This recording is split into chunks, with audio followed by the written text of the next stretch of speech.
তো মিলাদ ও কিয়াম এ নিয়ে অনেক আলোচনা হয়েছে, অনেক বিশ্লেষণ হয়েছে, অনেক আলোচনা সমালোচনা হয়েছে। এই বিষয়ে চূড়ান্ত কথাটি আপনাদেরকে আমি শোনাচ্ছি। সার কথা, কোরআন, হাদিস, তাফসির, ফিকহ সহ ধর্মীয় নির্ভরযোগ্য কোনো কিতাবে প্রচলিত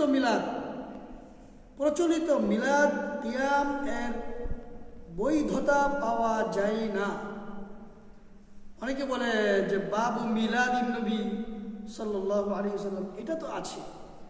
দেখেন, মিলাদ আর প্রচলিত মিলাদ দুটো এক নয়, দুটোকে সকলেই ভিন্নভাবে দেখবেন।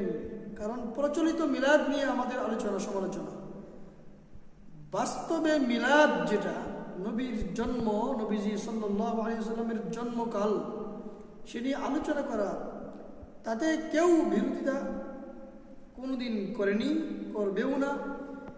বিরোধিতা যেটাতে করা হচ্ছে সেটা হলো প্রচলিত মিলাদ। প্রচলিত কিয়াম এর বৈধতা পাওয়া যায় না। সাহাবা, তাবেঈ, তাবেঈ তাবেঈ, তাদের সকলের স্বর্ণের যুগে প্রচলিত মিলাদ কিয়াম এর অস্তিত্বই ছিল না। অথচ বর্তমানে অত্যন্ত গুরুত্বের সাথে তা পালন করা হয়। এতে অংশগ্রহণ না করে কেউ যদি অংশগ্রহণ না করতে চায়, তাহলে তাকে তুচ্ছ মনে করা হয়। তাই প্রচলিত মিলাদ কিয়াম বিদআত বা ধর্মের মধ্যে মন গড়া আবিষ্কৃত বস্তু, এ থেকে বিরত থাকা জরুরি।